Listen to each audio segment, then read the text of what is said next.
If you want to hide corruption, never ignore a man who cleans your office, because he hears everything.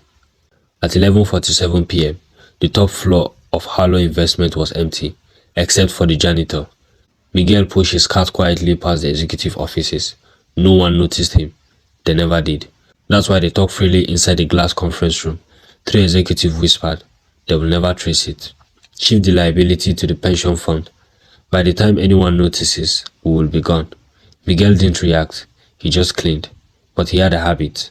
Every night while executives laid documents on desks, he took photos. Not to blackmail, to understand. Years ago, Miguel had been an accountant, until Harlow downsized and blamed him for an error he didn't commit. He lost his job, his home, his reputation, but he kept one thing: his mind. Over 3 years, Miguel tracked their fraud patterns, offshore transfers, shell companies, manipulated forecasts. Then he noticed something. The CEO was using company money to personally guarantee a failing private venture. A risky move, a desperate one. Miguel didn't report it. He did something smarter. He contacted a struggled hedge fund manager. "I have information," he said. The manager laughed, until Miguel showed proof. Within weeks, the hedge fund quietly shorted Harlow stock aggressively. At the same time, anonymous documents reached regulators.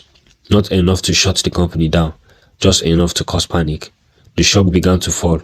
Investors pulled back. The CEO scrambled. Then came the real blow. The CEO's private venture defaulted, and the personal guarantee kicked in. His own wealth evaporated overnight. Board members demanded answers. Emergency meetings. Miguel stood outside the boardroom, still in janitor uniform. One board member stepped out and looked at him. "You knew, didn't you?" Miguel simply handed him a folder. Evidence. Organized. Precise. By the end of the week, the CEO resigned. The executives were investigated. And the hedge fund? They offered Miguel a partnership. He declined. Instead, he asked for one thing: equity, minority stake, quiet control. 6 months later, Miguel walked through the same building, not with mop, but as a shareholder. And when the new intern asked how he rose so fast, Miguel smiled. People confessed to the invisibility.